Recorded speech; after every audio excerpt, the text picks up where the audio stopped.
നമസ്കാരം സുഹൃത്തുക്കളെ, ഇംഗ്ലീഷിന്റെ ക്ലാസ് ആണ്. 2022 PSC നടത്തിയ പരീക്ഷകളിലെ പുതിയ ഇംഗ്ലീഷ് ചോദ്യങ്ങളും അത് ട്രിക്സിലൂടെ എങ്ങനെ നമുക്ക് ഉത്തരത്തിലേക്ക് എത്താം എന്നുള്ളതാണ്. അപ്പൊ ഞാൻ 10th മെയിൻസ് ഇംഗ്ലീഷ് എന്ന് പറയുന്ന ഒരു പ്ലേലിസ്റ്റിനകത്താണ് ഈ ടൈപ്പ് വീഡിയോസ് ഇട്ടേക്കുന്നത്. അതായത് പുത്തൻ ചോദ്യങ്ങളും അതുപോലെ PSC മുൻവർഷ ചോദിച്ച ചോദ്യങ്ങൾ ട്രിക്സിലൂടെ എങ്ങനെ മനസ്സിലാക്കാം എന്ന ക്ലാസ്സുകൾ ഇട്ടേക്കുന്നത് 10th മെയിൻസ് ഇംഗ്ലീഷ് എന്ന് പറയുന്ന പ്ലേലിസ്റ്റിനകത്താണ്.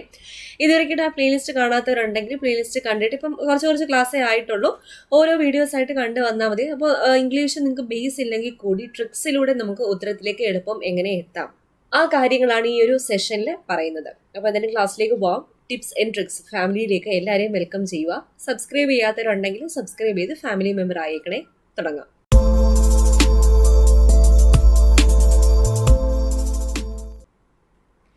ഇന്നെടുത്തിരിക്കുന്ന ചോദ്യപേപ്പറെ 2022 നടന്ന ബീറ്റ് ഫോറസ്റ്റ് ഓഫീസർ പരീക്ഷയുടെ ചോദ്യപേപ്പറാണ്. ഇതില്ലേ +2 മെയിൻസ് പരീക്ഷയാണ്. ഇതിനകത്തെ ഇംഗ്ലീഷ് ചോദ്യങ്ങൾ ഡിസ്കസ് ചെയ്യാൻ പോകുന്ന ആദ്യത്തെ ചോദ്യം. അഞ്ജന ഡാഷ് ഹർ സിക്ക് ഫ്രണ്ട് എസ്റ്റർഡേ. അഞ്ജന അവളുടെ സുഖമില്ലാത്ത അല്ലെങ്കിൽ രോഗബാധിതയായ ഫ്രണ്ടിനെ ഇന്നലെ സന്ദർശിച്ചു എന്നല്ലേ പറയേണ്ടത്. അപ്പൊ ഇവിടെ എസ്റ്റർഡേ എന്ന് പറയുന്നത് നമ്മൾ സിമ്പിൾ പാസ്റ്റ് ടെൻസിലാണ് ഉപയോഗിക്കുന്നത്. സിമ്പിൾ പാസ്റ്റ് ടെൻസിലെ ഒരു ടൈമിംഗ് വേർഡാണ് എസ്റ്റർഡേ. ഇപ്പൊ ക്വസ്റ്റ്യനിൽ എസ്റ്റർഡേ തന്നിട്ടുണ്ടെങ്കിൽ ആ സെന്റൻസ് സിമ്പിൾ പാസ്റ്റ് ടെൻസ് ആണെന്ന് ഓർത്തോണം. അതുകൊണ്ടാണ് ഓപ്ഷനിലെല്ലാം സിമ്പിൾ പാസ്റ്റ് ടെൻസിൽ വന്നേക്കുന്നത്. കോളറ്റ്, കോൾഡറ്റ് എന്നാ വന്നേക്കുന്നത്. സിമ്പിൾ പാസ്റ്റ് V2 വന്നേക്കുന്നു. Called on, call on, called on എന്ന് യൂസ് ചെയ്തു. കോൾ അപ്പ്, കോൾഡ് അപ്പ് എന്ന് യൂസ് ചെയ്തേക്കുന്നു. കോൾ ഇൻ, കോൾഡ് ഇൻ എന്ന് യൂസ് ചെയ്തേക്കുന്നു. ഇവിടെ ഏതാ വരുന്നത്? ഏത് ഫ്രേസൽ വെർബാ വരുന്നത്? അവളുടെ സിക്ക് ഫ്രണ്ട്, അവളുടെ ഫ്രണ്ടിനെ അല്ലേ വിസിറ്റ് ചെയ്തത്. അപ്പോൾ വിസിറ്റ് എ പേഴ്സൺ, ഒരു വ്യക്തിയെ വിസിറ്റ് ചെയ്യുവാണെങ്കിൽ അപ്പൊ യൂസ് ചെയ്യാനുള്ള ഫ്രേസൽ വെർബ് എന്ന് പറയുന്നത് കോൾ ഓൺ ആണ്. ഇവിടെ പാസ്റ്റ് ടെൻസ് ആയതുകൊണ്ട് കോൾഡ് ഓൺ. അപ്പൊ കോൾഡ് ഓൺ എന്ന് വെച്ചാൽ അല്ലെങ്കിൽ കോൾ ഓൺ എന്ന് വെച്ചാൽ എന്താ? വിസിറ്റ് എ പേഴ്സൺ, സന്ദർശിക്കുക എന്നുള്ള മീനിങ് ആണ്. സന്ദർശിക്കുക, make a short visit to a person. അപ്പോഴാണ് നമ്മൾ കോൾ ഓൺ യൂസ് ചെയ്യുന്നത്. കോൾഡ് അറ്റ് അല്ലെങ്കിൽ കോൾ അറ്റ് എപ്പോഴാണ് യൂസ് ചെയ്യുന്നത്? വിസിറ്റ് എ പ്ലേസ്, ഒരു പ്ലേസ് വിസിറ്റ് ചെയ്യുമ്പോഴാണ് കോൾ അറ്റ് യൂസ് ചെയ്യുന്നത്. കോൾ അപ്പ് എപ്പോഴാണ് യൂസ് ചെയ്യുന്നത്? ഓർക്കുക എന്നുള്ള അർത്ഥത്തിലാണ് കോൾ അപ്പ് യൂസ് ചെയ്യുന്നത്. റീകളക്ട് അല്ലെങ്കിൽ ഓർക്കുക എന്ന അർത്ഥത്തിൽ. ഓക്കെ, അടുത്ത ചോദ്യം. You hardly know what they are talking. Question tag എഴുതാനാ. ക്വസ്റ്റ്യൻ ടാഗ് എഴുതുമ്പോൾ ആദ്യത്തെ റൂൾ എന്താ? സെന്റൻസ് പോസിറ്റീവ് ആണോ നെഗറ്റീവ് ആണോ എന്ന് നോക്കണം. ഇവിടെ ഹാർഡ്ലി എന്ന് പറയുന്ന നെഗറ്റീവ് വേർഡ് ഉള്ളത് കൊണ്ട് സെന്റൻസ് നെഗറ്റീവ് ആണ്. Hardly, scarcely, rarely, seldom, never, no, none, not എന്നൊക്കെ വരുവാണെങ്കിൽ അത് നെഗറ്റീവ് വേർഡ്സ് ആണ്, നെഗറ്റീവ് സെന്റൻസും ആണ്. അപ്പോൾ സെന്റൻസ് നെഗറ്റീവ് ആണെങ്കിൽ ടാഗ് എന്തോ ആയിരിക്കും? പോസിറ്റീവ് ആയിരിക്കത്തില്ലേ? ഇവിടെ ഓപ്ഷനിലേക്ക് നോക്കിക്കേ. ഇവിടെ ഡോണ്ട് യു, ഇൻറ്റ് വന്നതുകൊണ്ട് ഇത് നെഗറ്റീവ് ടാഗ് ആണ്. അപ്പൊ നമുക്ക് നെഗറ്റീവ് ടാഗ് അല്ല ഉത്തരം. ഇവിടെ വോണ്ട് യു, അതും നെഗറ്റീവ് ടാഗ് അല്ലേ. അപ്പൊ ഇത് രണ്ടും നമുക്ക് എലിമിനേറ്റ് ചെയ്യാം. നമുക്ക് എലിമിനേഷൻ മെത്തേഡ് യൂസ് ചെയ്ത് കുറച്ച് ഓപ്ഷൻസ് എടുത്ത് കളയാം, ബാക്കി ഓപ്ഷൻസ് നോക്കിയാൽ മതി. അപ്പൊ ഡു യു ഉണ്ട്, വിൽ യു ഉണ്ട്. ഏതാ ആൻസർ ഇവിടെ വരുന്നത്? ഇവിടെ ഇല്ലേ, ഇവിടെ you hardly know what they are talking. നമുക്ക് ക്വസ്റ്റ്യൻ ടാഗ് എഴുതാൻ ഓക്സിലറി വെർബ് വേണം. ഇവിടെ ഓക്സിലറി വെർബ് ഉണ്ടോ? ഓക്സിലറി വെർബ് എന്ന് പറയുമ്പോൾ do, does, did, is, am, are, was, were, has, have, had മുതലായ ഓക്സിലറി വെർബ്സ് ഉണ്ടോ? ഇല്ല. ഓക്സിലറി വെർബ് ഇല്ലെങ്കിൽ എന്ത് ചെയ്യണം? മെയിൻ വെർബിനെ സ്പ്ലിറ്റ് ചെയ്യണം. ഇവിടെ മെയിൻ വെർബ് ഏതാ? You hardly know. നോയാണ് മെയിൻ വെർബ്. നോ ആണ് ഇവിടുത്തെ മെയിൻ വെർബ്. നോ എന്ന് പറഞ്ഞാൽ ഡു പ്ലസ് നോയാണ്. നോ എന്ന് പറഞ്ഞാൽ നോയെ എങ്ങനെയാ സ്പ്ലിറ്റ് ചെയ്യുന്നത്? Do plus no. നോസിനെ എങ്ങനെയാ സ്പ്ലിറ്റ് ചെയ്യുന്നത്? Nose, KNOWS. നോസിനെ എങ്ങനെയാ സ്പ്ലിറ്റ് ചെയ്യുന്നത്? ഡസ് പ്ലസ് നോയാണ് നോസ്. ഇനി ഇതിന്റെ പാസ്റ്റ് ന്യൂ, ന്യൂവിനെ എങ്ങനെയാ സ്പ്ലിറ്റ് ചെയ്യുന്നത്? ഡിഡ് പ്ലസ് നോ ആണ് ന്യൂ. ഇങ്ങനെയാണ് സ്പ്ലിറ്റ് ചെയ്യുന്നത്. അപ്പൊ ഇവിടെ നോ അല്ലേ, നോ എന്ന് പറയുന്ന ഡു പ്ലസ് നോയാണ്. അപ്പൊ ഇവിടുന്ന് ഓക്സിലറി വെർബ് കിട്ടിയില്ലേ? ഡു. അപ്പൊ ഡു, പിന്നെ ഇവിടെ സബ്ജക്റ്റ് എന്ന് പറയുന്ന യു ആണ്. യുവിന്റെ പ്രോനൗൺ യു തന്നെയാണ്. അപ്പൊ ഡു യു ആണ് ആൻസർ. ഡു യു ആണ് ആൻസർ. ഓക്കെ, അടുത്ത ചോദ്യം ഏപ്പിയറി മീൻസ്. ഏപ്പിയറി എന്ന് വെച്ചാൽ എന്താണ്? ഏപ്പിയറി എന്ന് വെച്ചാൽ ആൾക്കാര് തേനീച്ചകളെ സൂക്ഷിക്കുന്ന സ്ഥലത്തിനെ പറയുന്ന പേരാണ് ഏപ്പിയറി. ഓപ്ഷൻ എ ആണ് ഉത്തരം. A place where people keep bees. Apiary. എന്നാൽ ഏവിയറി എന്ന് വെച്ചാൽ എന്താ? ഏവ്സ് അല്ലെങ്കിൽ ഏവിയറി എന്ന് പറയുമ്പോൾ പക്ഷികളുമായിട്ട് ബന്ധപ്പെട്ടതാ. ഏവ്സ് എന്ന് പറയുമ്പോൾ പക്ഷികളല്ലേ, അപ്പൊ ഏവിയറി, AVIARY, ഏവിയറി എന്ന് വെച്ചാൽ a place for keeping birds. ബേർഡ്സിനെ കീപ്പ് ചെയ്യുന്ന സ്ഥലമാണ് ഏവിയറി എന്ന് പറയുന്നത്. ഏവിയറി. അപ്പോൾ മൗസറി എന്ന് വെച്ചാൽ എന്താ? മൗസ് എന്ന് എഴുതാ RY. ഇതാണ് മൗസറി. മൗസറി എന്ന് വെച്ചാൽ എലിയുടെ കൂടാണ്. എലിയുടെ കൂട്, അതാണ് മൗസറി. അങ്ങനെയാണെങ്കിലേ ലയറേജ്, LAIRAGE, ലയറേജ് എന്ന് വെച്ചാൽ കന്നുകാലികൾക്കുള്ള വഴിയോര വിശ്രമ കേന്ദ്രത്തെയാണ് ലയറേജ് എന്ന് പറയുന്നത്. പിൻഫോൾഡ് എന്ന് വെച്ചാൽ എന്താണ്? PINFOLD, പിൻഫോൾഡ്. പിൻഫോൾഡ് എന്ന് വെച്ചാൽ ഗോശാല, അതാണ് പിൻഫോൾഡ്. ഓക്കെ. അടുത്ത ചോദ്യം, if I knew her number I dash. Conditional ടാഗിലെ എത്രാമത്തെ കണ്ടീഷനാ? രണ്ടാമത്തെ കണ്ടീഷൻ. രണ്ടാമത്തെ കണ്ടീഷൻ എന്ന് വെച്ചാൽ ഇഫ് ക്ലോസിൽ V2 വരിക അല്ലെങ്കിൽ സിമ്പിൾ പാസ്റ്റ് ടെൻസ് വരിക. ഇഫ് ക്ലോസിൽ V2 സിമ്പിൾ പാസ്റ്റ് ടെൻസ് അല്ലെങ്കിൽ ഡിഡ് അല്ലെങ്കിൽ ഹാഡ് മാത്രം വന്നാൽ മെയിൻ ക്ലോസിൽ എന്താ വരുന്നത്? വുഡ് പ്ലസ് V1 അല്ലെങ്കിൽ കുഡ് പ്ലസ് V1 അല്ലെങ്കിൽ ഷുഡ് പ്ലസ് V1 അല്ലെങ്കിൽ മൈറ്റ് പ്ലസ് V1. ഇതില്ലേ ഒരു ഇമാജിനറി കണ്ടീഷനാണ്. എനിക്ക് അവളുടെ നമ്പർ അറിയാമായിരുന്നെങ്കിൽ ഞാൻ നിന്നോട് പറയുമായിരുന്നു. ഒരു ഇമാജിനറി കണ്ടീഷൻ അല്ലേ. If I were a bird I would fly. ഞാനൊരു പക്ഷിയായിരുന്നെങ്കിൽ ഞാൻ പറക്കുമായിരുന്നു. അങ്ങനെ. അപ്പോൾ ഇവിടെ എന്താണ്? V2 വന്നു കഴിഞ്ഞാൽ മെയിൻ ക്ലോസിൽ would plus V1, could plus V1, might plus V1 അല്ലെങ്കിൽ ഷുഡ് പ്ലസ് V1. അങ്ങനെയുള്ള ഓപ്ഷൻ ഏതാ? ബി ആണ്. Would plus V1, would tell. B ആണ് ഉത്തരം. അടുത്ത ചോദ്യം, it is not an intelligent decision to dash with national security. ഇവിടില്ലേ cut corners ആണ്.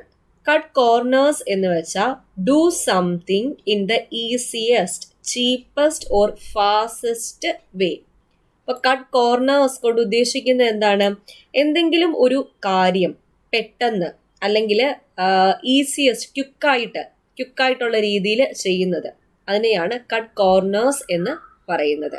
നാഷണൽ സെക്യൂരിറ്റിയുമായിട്ട് ബന്ധപ്പെട്ട കാര്യങ്ങളിൽ പെട്ടെന്ന് കാര്യങ്ങൾ ചെയ്യുന്നത് ഒരു ഇന്റലിജന്റ് ഡിസിഷൻ അല്ല, അത് ചിന്തിച്ച് ചെയ്യേണ്ട കാര്യമാണ് എന്നുള്ള മീനിങ്ങിലാണ് ഇവിടെ കട്ട് കോർണർ യൂസ് ചെയ്തത്. അടുത്ത ചോദ്യം, Manu will go dash the 7:30 bus. ഇവിടില്ലേ ഓൺ ആണ് വരുന്നത്. ഓൺ ദ 7:30 ബസ് ആണ്. ഇവിടില്ലേ എന്തുകൊണ്ടാ ഓൺ യൂസ് ചെയ്തേ? ബസ് അല്ലെങ്കിൽ ട്രെയിൻ, ഈ റൂൾ ഓർത്ത് വെച്ചോണേ. ബസ്, ട്രെയിൻ എന്നിവയെ പ്രത്യേകം പരാമർശിക്കുമ്പോൾ ഓൺ ആണ് ഉപയോഗിക്കേണ്ടത്. ഇവിടെ ഏത് ബസ്സിനെ പറ്റി? ഒരു പ്രത്യേക ബസ്, 7:30 ബസ്സിനെ പറ്റി, ഒരു പെർട്ടിക്കുലർ ബസ്സിനെ പറ്റിയാണ് പരാമർശിച്ചത്. അതുകൊണ്ടാണ് അവിടെ ഓൺ ചേർക്കുന്നത്. അപ്പൊ ബസ്, ട്രെയിൻ എന്നിവയെ പ്രത്യേകം പരാമർശിക്കുമ്പോഴാണ് ഓൺ ഉപയോഗിക്കേണ്ടത്. Example, I go to office on 8:45 bus. I go to office on that train. അപ്പോൾ ഒരു പ്രത്യേകം ബസ്, ട്രെയിൻ എന്നിവയെ പ്രത്യേകം പരാമർശിക്കുമ്പോഴാണ് ഓൺ ചേർക്കേണ്ടത്. അല്ലെങ്കിൽ ഇല്ലേ ബൈ ചേർത്താൽ മതി. Example, I go to office by bus. വെറുതെ പറയുകയാണ്, ഒരു പർട്ടിക്കുലർ ബസ്സിന്റെ കാര്യമൊന്നും അല്ല പറയുന്നത്, ബൈ ബസ്, അത് മതി. അതുപോലെ bike, I go to office by bike. ഇവിടെ Manu will go by bus എന്ന് മതി. പക്ഷേ ദ 7:30 ബസ്, ഒരു പെർട്ടിക്കുലർ ബസ്സിനെ പറ്റി പറഞ്ഞതുകൊണ്ടാണ് അവിടെ ഓൺ ചേർത്തത്. ഓക്കെ. അടുത്ത ചോദ്യം, find out which part of the sentence has an error. If there is no error select option D. My daughter with all her friends have arrived. ഇവിടെ ഇല്ലേ C3 ആണ് റോങ്. ഇവിടെ എന്തുകൊണ്ടാ ഹാവ് അറൈവ്ഡ് റോങ് ആയിട്ട് വന്നേ? ഇവിടെ use ചെയ്യേണ്ട റൂളില്ലേ, വിത്ത് ഉപയോഗിച്ച് രണ്ട് സബ്ജക്റ്റിനെ കണക്ട് ചെയ്യുമ്പോൾ ആദ്യത്തെ സബ്ജക്റ്റിനനുസരിച്ച് വേണം വെർബ് എഴുതാൻ. വിത്ത് ഉപയോഗിച്ച് രണ്ട് സബ്ജക്റ്റിനെ കണക്ട് ചെയ്യുമ്പോൾ അല്ലെങ്കിൽ രണ്ട് നൗണിനെ കണക്ട് ചെയ്യുമ്പോൾ ആദ്യത്തെ സബ്ജക്റ്റിനനുസരിച്ച് വേണം വെർബ്. ഇവിടെ ആദ്യത്തെ സബ്ജക്റ്റ് മൈ ഡോട്ടർ അല്ലേ? മൈ ഡോട്ടർ എന്ന് പറയുന്നത് സിംഗുലർ ആണോ പ്ലൂറൽ ആണോ? സിംഗുലർ ആണ്. അതുകൊണ്ട് വെർബും സിംഗുലർ ആയിരിക്കണം. ഇവിടെ ഹാവ് അറൈവ്ഡ് എന്ന് പറയുമ്പം ഹാവ് പ്ലൂറൽ ആണ്. ഹാസ് അറൈവ്ഡ് എന്നായിരുന്നു വരേണ്ടിയിരുന്നത്. ഹാസ്, കാരണം മൈ ഡോട്ടറിനെ ബേസ് ചെയ്തിട്ട് വേണം വെർബ് എഴുതാൻ. അപ്പൊ ഹാസ് അറൈവ്ഡ് ആണ് വരേണ്ടിയിരുന്നത്. ഇവിടെ ഹാവ് അറൈവ്ഡ് വന്നതുകൊണ്ട് മൂന്നാമത്തെ ഭാഗമാണ് എറർ. അപ്പൊ ഇവിടുത്തെ റൂള് മനസ്സിലാക്കുക. വിത്ത് ഉപയോഗിച്ച് രണ്ട് സബ്ജക്റ്റിനെ കണക്ട് ചെയ്യുമ്പോൾ ആദ്യത്തെ സബ്ജക്റ്റിനനുസരിച്ച് വേണം വെർബ് എഴുതാൻ. ആദ്യത്തെ സബ്ജക്ട് സിംഗുലർ ആണെങ്കിൽ സിംഗുലർ വെർബും പ്ലൂറൽ ആണെങ്കിൽ പ്ലൂറൽ വെർബും. ഈ ഒരു റൂൾ അപ്ലൈ ചെയ്യാൻ പറ്റുന്ന ബാക്കി വേർഡ്സ് ഏതൊക്കെയാ? as well as. എപ്പോഴും നമ്മൾ പഠിക്കുന്നത് as well as ഉപയോഗിച്ച് രണ്ട് സബ്ജക്റ്റിനെ കണക്ട് ചെയ്യുമ്പോൾ ആദ്യത്തെ സബ്ജക്റ്റിനനുസരിച്ച് വേണം വെർബ് എഴുതാൻ. as well as much as, with, along with, together with, more than, in addition to, rather than, like, unlike, but, except, including, excluding ഈ വാക്കുകളൊക്കെ ഉപയോഗിച്ച് രണ്ട് സബ്ജക്റ്റിനെ കണക്ട് ചെയ്താൽ ആദ്യത്തെ സബ്ജക്റ്റിനനുസരിച്ച് വേണം വെർബ് എഴുതാൻ. മെയിനായിട്ട് as well as ഓർത്തോണം, പിന്നെ എലോങ് വിത്ത് ഓർത്തോണം, ടുഗെദർ വിത്ത് ഓർത്തോണം, വിത്ത് ഓർത്തോണം. അടുത്ത ചോദ്യം, select the word with the correct spelling. ഹ്യൂമറസിന്റെ കറക്റ്റ് സ്പെല്ലിംഗ് ഏതാ? ബി ആണ്. HUMOROUS. HUMOROUS ആണ് ഹ്യൂമറസ്. ഹ്യൂമറസ്. സിഗരറ്റിന്റെ സ്പെല്ലിംഗ് എന്താ? സിഗരറ്റ്, CIGA, സിഗാ. RETTE, റെറ്റ്. ഇങ്ങനെയാണ് സിഗരറ്റ് എഴുതുന്നത്. Cigarette, RETTE. നമ്മൾ സ്പെല്ലിംഗ് പഠിക്കുന്നത് സ്പ്ലിറ്റ് ചെയ്ത് പഠിച്ച എളുപ്പമായിരിക്കും. സിഗാറെറ്റ്, സിഗാറെറ്റ്, അങ്ങനെ. ഇനി ഫാരൻഹീറ്റിന്റെ സ്പെല്ലിംഗ് എന്താ? ഫാരൻഹീറ്റ്, FAREN, FAHREN, ഫാരൻ, FAHREN, HEIT, ഇങ്ങനെയാണ് ഫാരൻഹീറ്റ് എന്ന് എഴുതുന്നത്. ഫാരൻഹീറ്റ്. ഫാർമസ്യൂട്ടിക്കൽ പ്രീവിയസ് ആണ്. ഫാർമസ്യൂട്ടിക്കൽ, ഫാർമ എന്ന് എഴുതുക. PHARMA, ഫാർമ എന്ന് എഴുതുക. സ്യൂട്ടിക്കൽ, CEU, സ്യൂട്ടിക്കൽ, TICAL, സ്യൂട്ടിക്കൽ. Pharmaceutical, pharmaceutical. അടുത്ത ചോദ്യം, identify the part of speech of the underline part in the sentence given below. The athlete ran with great speed. ഇവിടെ അത്ലറ്റ് ഓടിയത് എങ്ങനെയാ? വളരെ വേഗത്തിലാണ്. ഗ്രേറ്റ് സ്പീഡ്, നല്ല സ്പീഡോടുകൂടിയാണ് ആരോടിയത്? അത്ലറ്റ് ഓടിയത്. വിത്ത് ഗ്രേറ്റ് സ്പീഡ് എന്ന് പറയുന്നത് ഒരു ഫ്രേസ് ആണ് അല്ലെ? ഈ റാൻ, ഓടിയതിനെ വിശേഷിപ്പിക്കാൻ ഒരു വേർഡ് അല്ല യൂസ് ചെയ്തത്, ഒന്നിൽ കൂടുതൽ വേർഡ്സ് അല്ലേ യൂസ് ചെയ്തത്. അതുകൊണ്ടത് ഫ്രേസ് ആണ്. Adverb phrase. ആഡ്വർബ് ഫ്രേസ് എന്ന് വെച്ചാൽ എന്താ? A group of 2 or more words that function as an adverb in a sentence. അതായത് ആഡ്വർബിന്റെ ഫംഗ്ഷൻ ചെയ്യുന്ന 2 or more വേർഡ്സിന്റെ ഒരു ഗ്രൂപ്പിനെയാണ് ആഡ്വർബ് ഫ്രേസ് എന്ന് പറയുന്നത്. അടുത്ത ചോദ്യം, choose the antonym of the word felicitous from the given options. Felicitous opposite എന്താ? Inappropriate ആണ്. Inappropriate. Felicitous എന്ന് പറയുമ്പോൾ സന്തോഷകരമായ എന്ന മീനിങ് ആണ്. മറ്റേ ഓപ്പോസിറ്റോ ആവശ്യമില്ലാത്ത, ഇൻഅപ്രോപ്രിയേറ്റ് എന്നൊക്കെ യൂസ് ചെയ്യാം. ഫെലിസിറ്റസ് എന്ന് വെച്ചാൽ ആഹ്ലാദകരമായ അല്ലെങ്കിൽ യോഗ്യമായ എന്നുള്ള മീനിങ് യൂസ് ചെയ്യാം. യോഗ്യമായ, ആഹ്ലാദകരമായ, സമർത്ഥമായ, തികച്ചും സമുചിതമായ, മനോഹരമായ, അങ്ങനെയൊക്കെ യൂസ് ചെയ്യാം. ഓപ്പോസിറ്റ് ഇൻഅപ്രോപ്രിയേറ്റ് ആണ്. ഓക്കെ, അപ്പോൾ 10 ചോദ്യങ്ങളായിരുന്നേ ഈ ഒരു പരീക്ഷയ്ക്ക് ഉണ്ടായിരുന്നത്. മെയിൻ പരീക്ഷയിലെ 10 ചോദ്യങ്ങളാണ് ഉണ്ടായിരുന്നത്. മനസ്സിലായി എന്ന് വിചാരിക്കുക. ഈസി ആയിട്ടുള്ള ക്വസ്റ്റ്യൻസ് ആണ്, വേറെ ഡിഫിക്കൽട്ട് ആയിട്ടുള്ള ഭാഗമൊന്നും ഇല്ലായിരുന്നു. ഒന്ന് നോക്കിക്കഴിഞ്ഞാൽ നമുക്ക് ഉത്തരത്തിലേക്ക് എത്താൻ പറ്റുന്ന, പക്ഷെ ട്രിക്കി ആയിട്ട് ഇവിടെ ചോദിച്ചിട്ടുണ്ട്. ഏതാ? ബസ്സിന്റെ കാര്യമൊക്കെ ട്രിക്കി ആയിട്ട് ചോദിച്ച കാര്യമാണ്. അതൊക്കെ ഒന്ന് ചിന്തിച്ച് ഉത്തരത്തിലേക്ക് എത്തിയാൽ ഇനി നിങ്ങൾക്ക് മാറിപ്പോകത്തില്ലല്ലോ, മാർക്ക് വാങ്ങാൻ വേണ്ടി പറ്റും. വീഡിയോ ഇഷ്ടപ്പെട്ടാൽ ലൈക്ക് ചെയ്യാൻ മറക്കരുത്. വീണ്ടും കാണാം. താങ്ക്